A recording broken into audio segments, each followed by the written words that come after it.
Espíritu Santo para que entendamos las cosas espirituales y para que tu Espíritu Santo haga más real a Jesús en nuestras vidas. Padre Santo, queremos alabarte, adorarte y glorificarte, porque tú mereces todo, Señor. Y tu Hijo Jesús, Señor, merecen todo.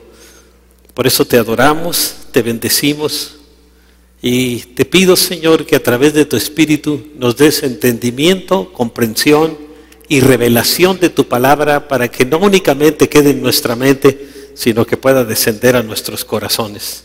Te lo pedimos en el nombre de tu amado Hijo Jesús. Amén. Bueno, pues vamos a hablar de la cruz y la resurrección ahora. Fíjense, Jesús murió en la cruz por cada hombre y mujer que hay en el mundo. Y fíjense, ahí experimentó el horror de un abandono indescriptible, no sintió la presencia de su Padre y también de una soledad agonizante que lo consumía. Y esto lo entendemos cuando Él gritó desde la cruz: Dios mío, ¿por qué me has desamparado? Fíjense, el único momento en la eternidad en que Jesús estuvo separado de su Padre es en este momento cuando Él estuvo en la cruz, que el Padre le volteó la espalda al pecado, y como Cristo estaba llevando nuestro pecado, le tuvo que voltear las espaldas a Él, y se sintió solo. Y vean, lo dice: Dios mío, ¿por qué me has desamparado? Se sintió desamparado, siendo Dios. Fíjese, Él se sintió desamparado, y Jesús murió por mi pecado, y mi pecado es el que lo hizo sentirse desamparado. Fíjese, Jesús, siendo limpio de pecado, se entregó para morir en la cruz y limpiarnos a nosotros de nuestro pecado. Dice en 1 Corintios 5:21, al que no cometió pecado alguno, por nosotros Dios lo trató como pecador, para que en Él recibiéramos la justicia de Dios. Y fíjese, la mente humana no puede entender que el Dios del universo se limitara al grado de hacerse un hombre como nosotros para pagar por nuestros pecados y para salvarnos. Dice en Romanos 6:10, en cuanto a su muerte, Él murió al pecado una vez y para siempre. En cuanto a su vida, vive para Dios. Siempre vivió para Dios, para su Padre. El apóstol Pablo, inspirado por el Espíritu Santo, nos enseña que Cristo fue hecho pecado por acción de su Padre para nuestra salvación. Fue una decisión del Padre, del Hijo y del Espíritu Santo. Jesús se hizo pecado para cumplir el propósito de Dios, de reconciliarnos con Él y de convertirnos en reconciliadores. Dios no solo nos reconcilia, sino al recibir a Cristo en nuestro corazón, fíjese, nos convertimos en reconciliadores. Antes estábamos en el ejército de Satanás, aunque usted no quiera. Nos saca del ejército de Satanás, nos pasa al ejército de Jesús y nos hace embajadores de Él. Vean lo que dice 2 Corintios 5:20. Así que somos embajadores de Cristo, como si Dios los exhortara a ustedes por medio de nosotros. Dios le habla al no convertido a través del creyente convertido. En nombre de Cristo les rogamos que se reconcilien con Dios. Fíjese, Él nos reconcilia con Él para convertirnos en reconciliadores. Y ahora somos embajadores. Embajadores para implorarle a Dios y llevar a la gente que se reconcilie con Dios a través de Cristo. ¿Qué dijo Jesús en Juan 14:6? Yo soy el camino, la verdad y la vida. Contestó Jesús: nadie llega al Padre sino a través de mí. Muchos quieren buscar muchas maneras de llegar al cielo o de salvarse, pero la Biblia nos enseña que solo a través de Cristo. ¿Por qué? Porque esa decisión la tomó Dios, y Dios es el que pone las reglas. Es como usted si va a Estados Unidos y tira una basura en la calle y lo ve un policía, la multa es de $1,000. Y aunque usted diga que usted no sabía, la multa la tiene que pagar. Ellos ponen las reglas. Igual en todo el mundo el que ha puesto las reglas es Dios, y Él puede poner las reglas porque Él es el dueño de todo, es dueño de nosotros. Los seres humanos, con nuestra mente oscurecida por el pecado, fíjense, no podemos comprender lo horrible que es para Dios el Padre nuestro pecado. No lo entendemos. Es algo terrible el pecado para Dios. Y también lo terrible de su resultado. Al pecar, recibimos muerte eterna. La muerte eterna es el resultado del pecado. Así que fíjense qué condición tan triste. Dice en Romanos 6:23, porque la paga del pecado, o el sueldo del pecado, por decirlo así, es muerte. Mientras que la dádiva o el regalo de Dios es vida eterna en Cristo Jesús nuestro Señor. Dice, qué regalo tan precioso recibir la salvación y que Él haya pagado con su propia vida para salvarnos. Fíjese, el pecado nos hace malvados ante los ojos de Dios. A lo mejor usted no se siente tan malvado, pero la Biblia dice que usted es un malvado, igual que yo, ¿no? Y Él nos limpia de ese pecado. El pecado nos hace malvados ante los ojos de Dios y también nos incapacita para salvarnos. Y como todos somos pecadores, pues imagínense la situación en la que estamos. Dice en Romanos 5:6, a la verdad, como éramos incapaces de salvarnos, en el tiempo señalado, o sea, el tiempo determinado por Dios el Padre, Cristo murió por los malvados. Ya estamos incluidos todos nosotros, aunque usted no se sienta tan malvado, pero la Biblia dice que era un malvado. Ahora, cuando la palabra menciona que Cristo murió, fíjense, significa que experimentó la terrible experiencia del rechazo y de la separación eterna debido al pecado. Él la experimentó eso. Jesús sabía que nosotros éramos totalmente incapaces de salvarnos por nosotros mismos. El ser humano es incapaz de salvarse por sí mismo, por más buenas obras que haga. La Biblia en el libro de Isaías dice que nuestras buenas obras son como trapo de inmundicia. Es como si usted, perdonen la palabra que use, que se vomitara en un trapo y lo envuelve y luego lo mete en una caja muy bonita y lo envuelve como regalo y todo, y le dice, mira Dios, aquí te traigo mi regalo. La mejor obra que usted pueda hacer es un trapo de inmundicia delante de Dios. Solo a través de Cristo Él ve nuestras buenas obras y las recibe. Pero ya una vez que nos convertimos, no nos salvamos para hacer buenas obras, sino una vez que nos salvamos, vamos a hacer buenas obras porque tenemos al autor de las buenas obras viviendo en nosotros. Ahora, todas las consecuencias del pecado del ser humano, fíjense, cayeron sobre Jesús para que nosotros no pasáramos por ellas. Todo lo que nuestro pecado merecía, que es la condenación, la pena, la muerte, no cayó sobre nosotros, sino cayó sobre Jesús. ¿Qué dice en Juan 1:29? El Cordero de Dios que quita el pecado del mundo. Él es ese Cordero de Dios que quita el pecado del mundo. Y al mismo tiempo, acuérdense, es el León de Judá. Tiene dos características. Un cordero que se entrega sin luchar, pero un león que pasó por todos esos dolores y sufrimientos por amor a nosotros. Esto nos incluye a todos, fíjense, al mundo entero. Él murió por el mundo entero. Dios puso el pecado de toda la humanidad, Dios el Padre, sobre su Hijo Jesús. Todo el pecado lo llevaba. Imagínense qué inmensa carga que jamás nadie ha llevado. La llevó Jesús. Dice en Juan 3:17, Dios no envió a su Hijo al mundo para condenar al mundo, sino para salvarlo por medio de Él, o sea, por medio de Jesús. Jesucristo, fíjense, es el único mediador entre Dios y los hombres. Muchas personas no entienden por qué Él es el único mediador.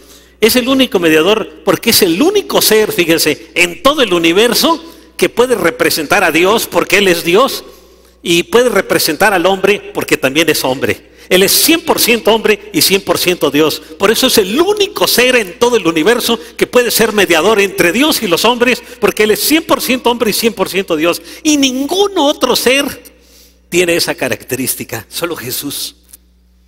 Por eso dice en 1 Timoteo 2:5, porque hay un solo Dios y un solo mediador entre Dios y los hombres, Jesucristo hombre.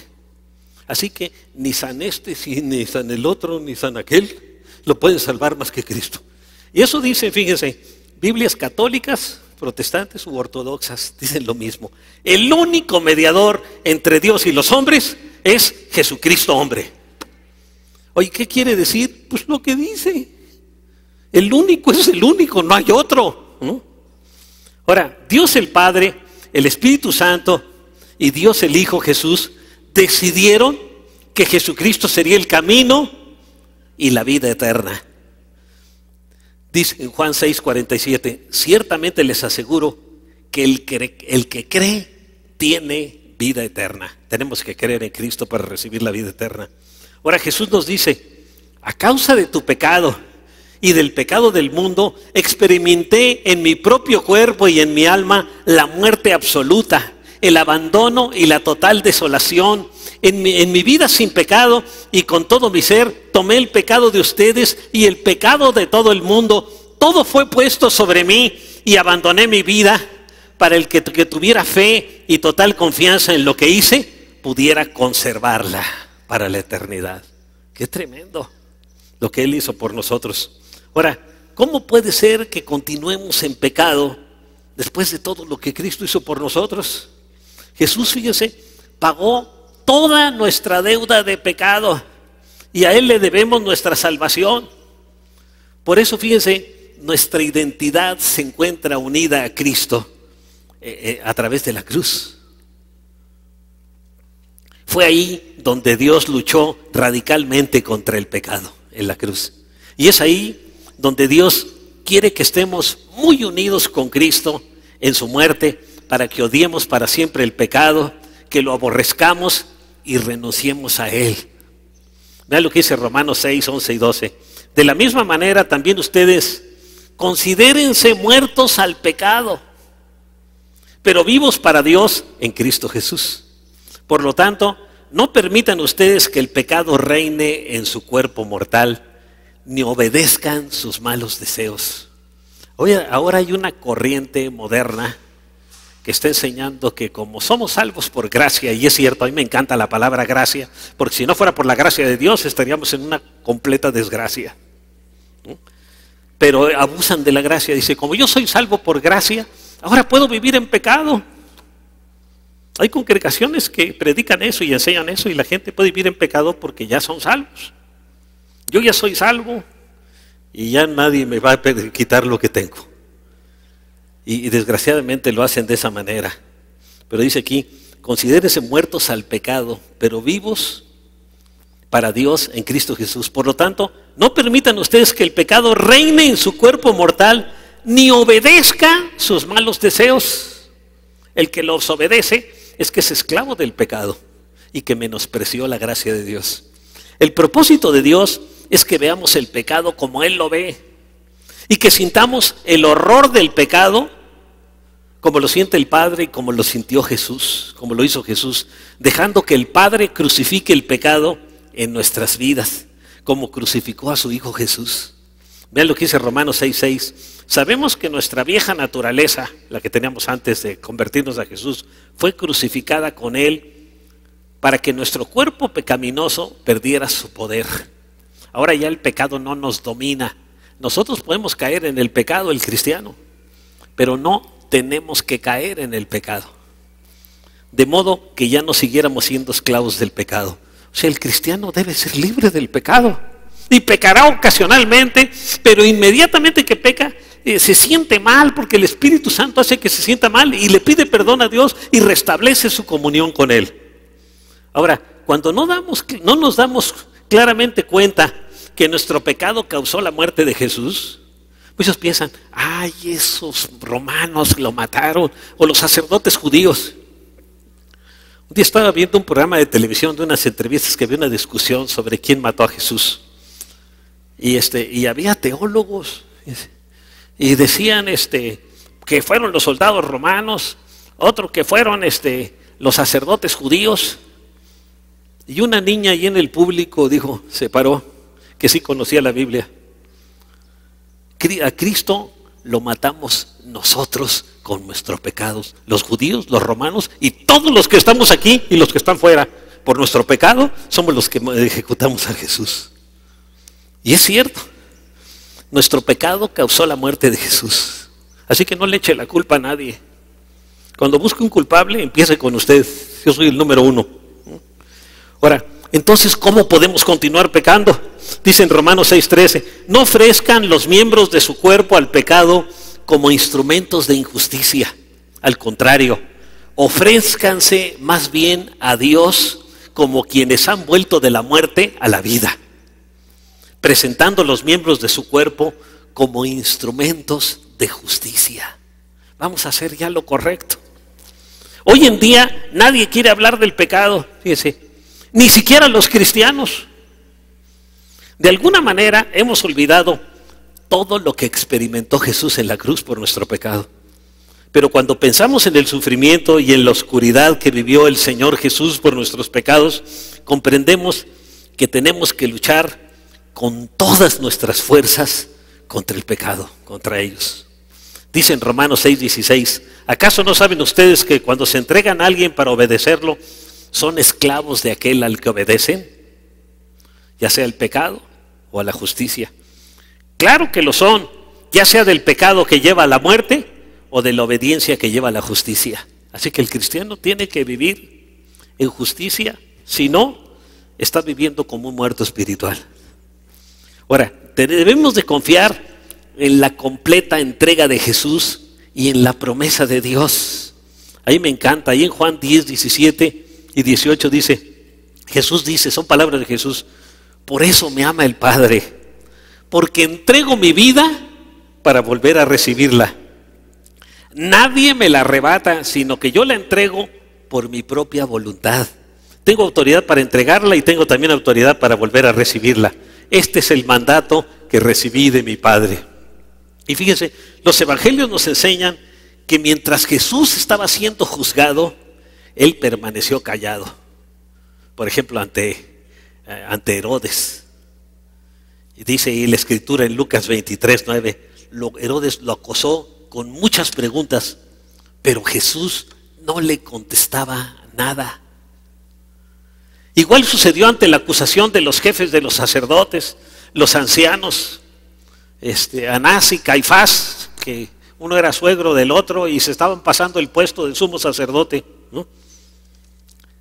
Y después ante Pilato, fíjense, dice en Mateo 27:12 al 14, al ser acusado por los jefes de los sacerdotes y por los ancianos, dice, estaban acusando a Jesús, Jesús no contestó nada. ¿No oyes lo que declaran contra ti?, le dijo Pilato. Pero Jesús no respondió ni una sola acusación, por lo que el gobernador se llenó de asombro, que no se defendía. Ese silencio y ese rechazo a defenderse ante sus acusadores, fíjese, es lo que había profetizado Isaías siglos antes. Dice en Isaías 53:7, maltratado y humillado, ni siquiera abrió su boca. Como cordero fue llevado al matadero, como oveja enmudeció ante su trasquilador y ni siquiera abrió la boca. A la oveja cuando la están trasquilando, no grita ni pelea. En cambio el chivo, merece un escándalo tremendo. También cuando alguien es oveja y le piden que dé sus diezmos y ofrendas, la oveja enmudece, pero el chivo, que no me está sacando dinero, que. Bueno, yo sé que hay en Mexicali, a lo mejor a usted les extraña mucho porque eso no sucede aquí en Calacuaya, pero hay otras congregaciones donde sí pasa, ¿eh? Ahora, ¿por qué permaneció Jesús en silencio ante sus acusadores? Fíjense, la mayoría de nosotros cuando somos acusados injustamente, tratamos de defendernos ante los demás. Pero fíjense, Jesús solo buscaba la aprobación de su Padre. Esto a mí como me ha impactado. Él solo buscaba la aprobación de su Padre. No buscaba la aprobación de la gente, solo la del Padre. Y él sabía que delante de Dios era inocente y que Dios a su tiempo lo iba a justificar. El profeta Isaías profetizó eso 700 años antes de Cristo. En Isaías 53:3, vean lo que dice: despreciado y rechazado por los hombres, varón de dolores, hecho para el sufrimiento. ¿Sabían ustedes que Jesús nació para morir en la cruz, para sufrir por ustedes y por mí? ¡Qué tremendo! ¿No? Hecho para el sufrimiento, Todos evitaban mirarlo, hasta se avergonzaban de verlo. Y fue despreciado y no lo estimamos. Qué terrible. Cuando reflexionamos lo que hizo Jesús, nos damos cuenta que no tenemos por qué ser esclavos de nuestras reacciones emocionales para defendernos o discutir cuando enfrentamos situaciones difíciles o problemas personales. En cambio, podemos responder sabiamente con la palabra de Dios. Fíjese, yo recuerdo algo un día que un hombre que empezó a hablar mal de Gonzalo Vega, y le decía, ¿y tú por qué no le contestas? Yo tengo que quedar bien delante de Dios. Él es el que me va a justificar. Y las otras personas terminaron tan mal que da tristeza. Y él terminó tan bien, porque Dios es el que lo iba a justificar. No tenía que defenderse. Así lo hacía Jesús. En cambio, fíjese, se puede responder sabiamente con la palabra. Tenemos que responder con la palabra de Dios. Pero no usando la palabra para agarrar a bibliazos a la gente, porque hay cristianos que la usan. Aquí no, pero en Mexicali sí tenemos. Por cualquier cosa agarran a bibliazos a la gente, ¿no? Y agarran hasta las versiones más grandotas, ¿no? Ahora, fíjese, Jesús tomó el mensaje y las promesas de las Escrituras. Él confió en su Padre y permaneció siempre en su voluntad, sabiendo que su muerte no era el fin de la historia. Al sufrimiento y a la angustia que experimentó, seguirían la gloria y la promesa de la resurrección para cumplir el plan de redención para toda la humanidad. Dice, él a la hora de estar sufriendo, él no ponía sus ojos en su sufrimiento. Él ponía sus ojos en ver que ustedes y yo íbamos a reconocerlo como nuestro Señor y nuestro Salvador y íbamos a pasar toda la eternidad con Él. Ahí puso sus ojos, no en que lo criticaban, no en que le dijeran cosas, sino en que un día íbamos a estar juntos en su presencia. ¿Qué dice en Hebreos 12:2? Fijemos la mirada en Jesús, el iniciador y perfeccionador de nuestra fe, quien por el gozo que le esperaba, soportó la cruz, menospreciando la vergüenza que ella significaba, y ahora está sentado a la derecha del trono de Dios. Ahí está sentado a la diestra de Dios el Padre, en el mayor lugar de autoridad del universo. Ahora, como el Hijo y siervo de Dios, Él sabía que su futuro sería tal y como estaba profetizado en las Escrituras, como con Isaías. En Isaías 53:11 dice, después de su sufrimiento verá la luz y quedará satisfecho. Por su conocimiento, mi siervo justo justificará a muchos y cargará con las iniquidades de ellos. Yo un día le pregunté a Fermín García, que era mi pastor. Yo me convertí con Gwen Myers, él es mi padre espiritual, pero Fermín García era mi pastor. Ahorita ha tenido 18 derrames y situaciones tremendas. Pero un día le pregunté, ¿hay algún capítulo de la Biblia que explique todo lo de Jesús de la manera más clara que cualquier otro? Dice, sí. ¿En dónde? En el Antiguo Testamento. Pero si en el Antiguo Testamento todavía no nacía Jesús, dice Isaías 53. Nos habla de todo lo que le iba a pasar a Jesús 700 años después. Y de una manera tan clara que es increíble que eso se escribiera si no fuera inspirado por Dios. Y cuando uno lo lee, de veras que es impactante.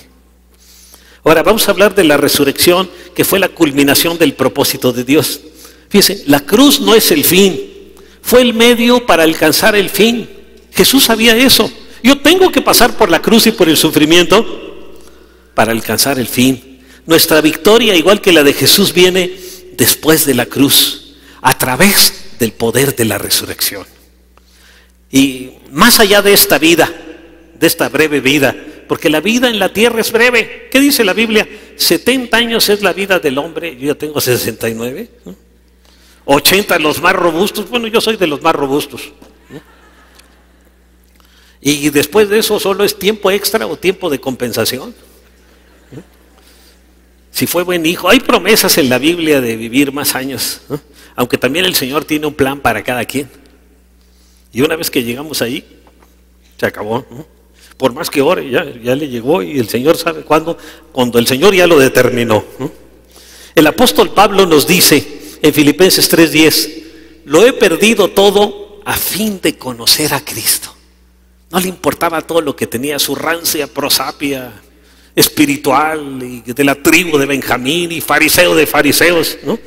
Lo he perdido todo con el fin de conocer a Cristo y experimentar el poder que se manifestó en su resurrección, participar en sus sufrimientos y llegar a ser semejante a Él en su muerte. Ese era el propósito de Pablo. Ahora muchos queremos las puras bendiciones, pero para recibir bendiciones hay que pasar por aflicciones.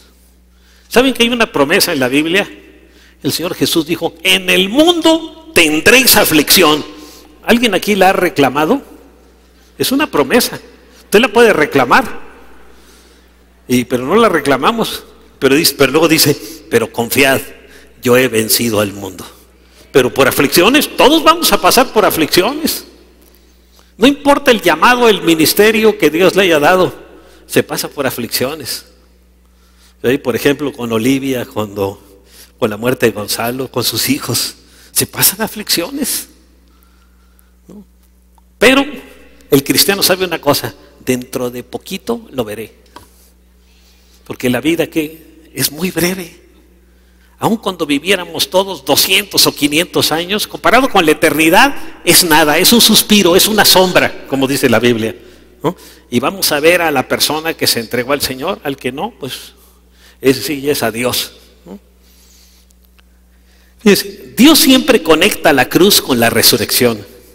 Y esto es verdad en su plan y en su propósito, y debe ser la verdad en nuestros pensamientos, pues no hay victoria sobre el pecado sin la resurrección. Vean lo que dice 1 Corintios 15:17. Y si Cristo no ha resucitado, la fe de ustedes es ilusoria y todavía están en sus pecados. La resurrección de Cristo nos mostró que es cierto todo eso, ¿no? Y el domingo, les voy a hablar el domingo de resurrección y enseñanza, donde vienen muchas pruebas de la resurrección de Cristo. Bueno, en la cruz, fíjese, Jesucristo cargó en su cuerpo con todos los pecados del mundo, todos los pecados los cargó. Y 3 días más tarde, cuando su cuerpo resucitó de los muertos, el plan de salvación de Dios el Padre se cumplió. Dice en Romanos 1, 3 y 4, este evangelio habla de su Hijo, que según la naturaleza humana era descendiente de David, pero que según el Espíritu de Santidad fue designado con poder Hijo de Dios por la resurrección. Él es Jesucristo nuestro Señor, ¿no? Y el León de Judá, ¿no? Ahora, la resurrección, fíjense, fue la culminación del propósito redentivo de Dios. Y esa es la razón por la que los apóstoles enfatizaron, fíjense, más la resurrección que la crucifixión. Los primeros cristianos no predicaban tanto de la crucifixión como de la resurrección. Este fue el tema principal del mensaje del apóstol Pedro en el día de Pentecostés. Fíjense lo que dice en Hechos 2:32. A este Jesús Dios lo resucitó y de ello todos nosotros somos testigos. Dice la Biblia que se apareció a más de 500 que lo vieron y a todos sus discípulos. Lo vieron resucitado. Así que la cruz no es el final, sino el medio necesario para el final. Y si usted quiere recibir una grande bendición de Dios, tiene que pasar por la cruz. Usted puede decirle al Señor, Señor, yo quiero ser un hombre, una mujer más usado que el apóstol Pablo. El Señor nos diría, ¿y estás dispuesto a sufrir lo que pasó Pablo? Naufragios, lo apedrearon, ¿no? Unos dicen que hasta lo mataron, en una de las 5 veces lo apedrearon, una quedó muerto, fue azotado varias veces, pasó situaciones terribles. Ahí cuando aparentemente cuando murió y volvió a la vida es donde dijo, lo que el ojo no vio ni el oído yo, es lo que Dios tiene preparado para los que le aman, ¿no? Tremendas cosas. Fue llevado hasta la presencia de Dios, fue llevado hasta el tercer cielo. Entonces prácticamente también lo resucitaron al apóstol Pablo. Entonces, fíjese, la cruz no es el final, sino el medio necesario para llegar al final. Así que usted le puede pedir, yo quiero ser más usado que Pablo. Bueno, súfrele un poco más que Pablo.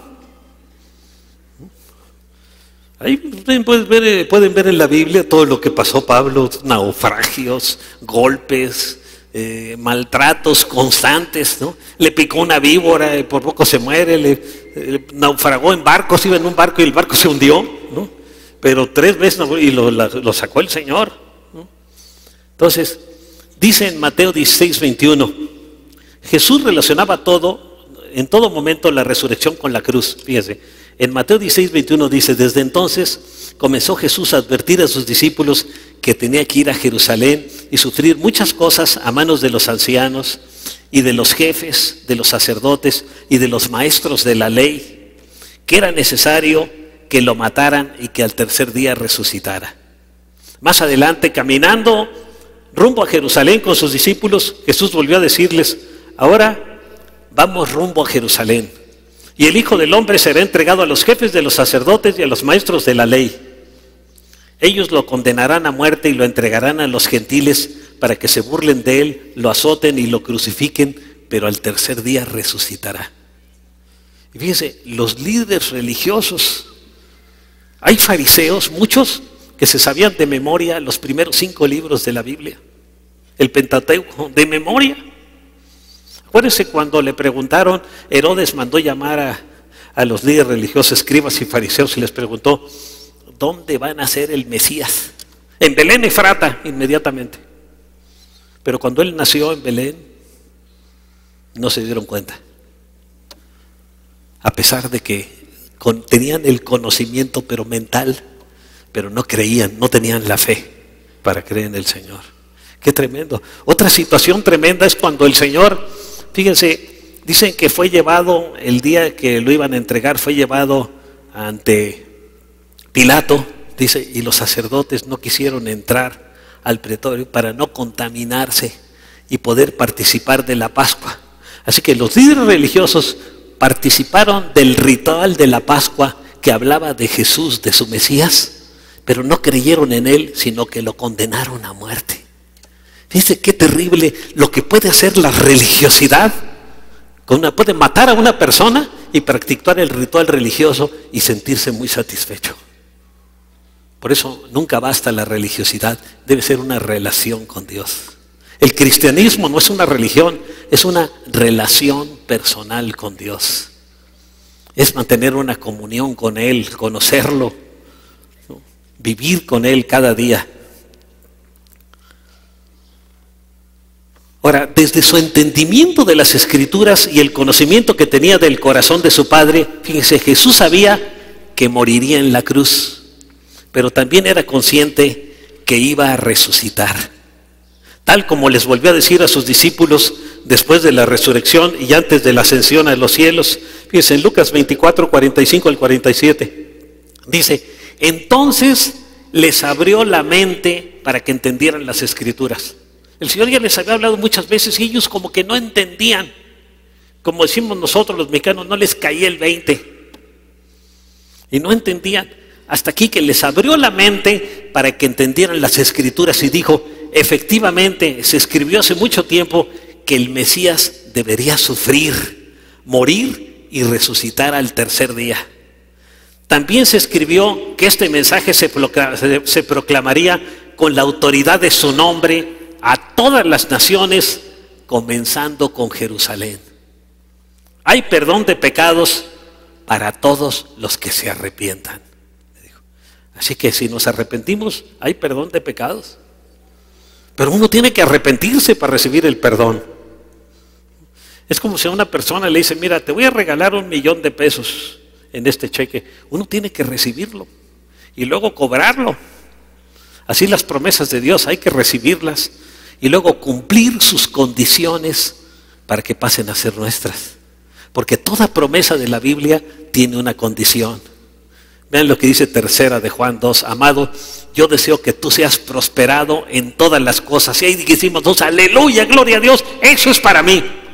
Pero luego dice, así como tu alma prospera. ya se quedan callados muchos, porque no queremos prosperar espiritualmente. O sea, no queremos obedecerle al Señor, ¿no?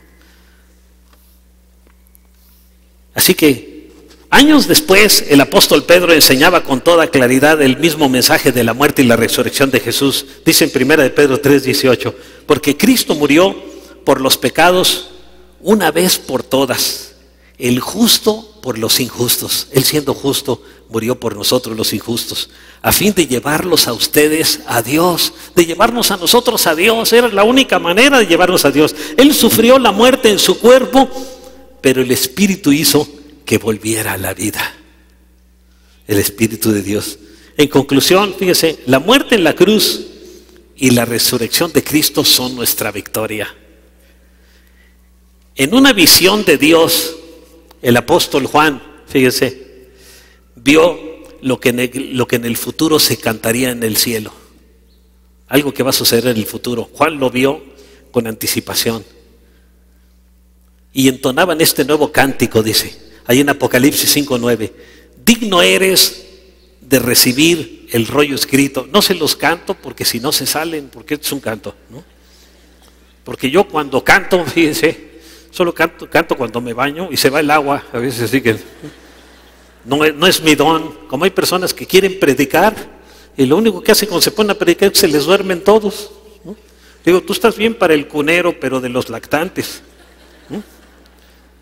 Entonces aquí dice, digno eres de recibir el rollo escrito y de romper sus sellos, porque fuiste sacrificado y con tu sangre compraste para Dios gente de toda raza, lengua, pueblo y nación. Qué tremendo lo que Él hizo por nosotros, fíjense. Después Juan tuvo una visión en la que vio a millones entonando una alabanza.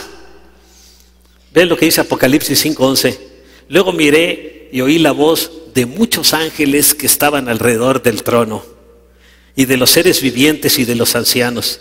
El número de ellos era millares de millares y millones de millones. Imagínense, cantándole a Dios y alabando a Dios. Yo recuerdo que hace muchos años, en la inauguración del Estadio Azteca, bueno, eran las Olimpiadas, creo, no, el Mundial de Fútbol del 70, estaba jugando México contra Rusia y consiguió el equipo de México.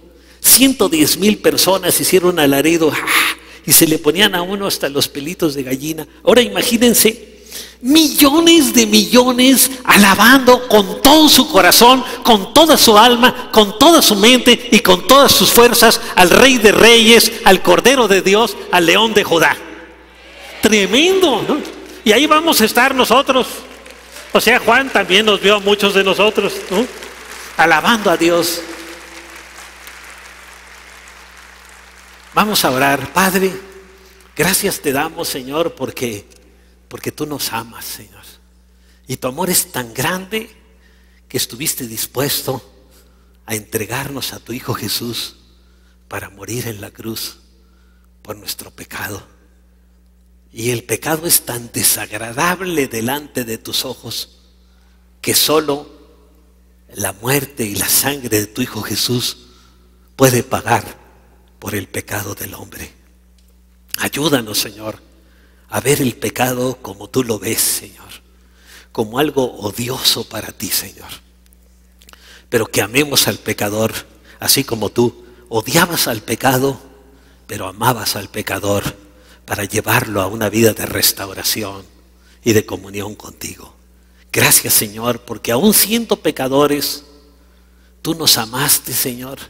No nos criticaste, no nos juzgaste, sino que estuviste dispuesto a entregar tu vida y tu sangre preciosa en la cruz para pagar por nuestro pecado, para que pudiéramos estar contigo por toda la eternidad, formando parte de tu familia celestial, con el Padre, el Hijo, el Espíritu Santo y todos tus hijos adoptivos a través de Jesús. Millones y millones. Gracias, Señor, por ese privilegio que nos das de haberte conocido, Señor.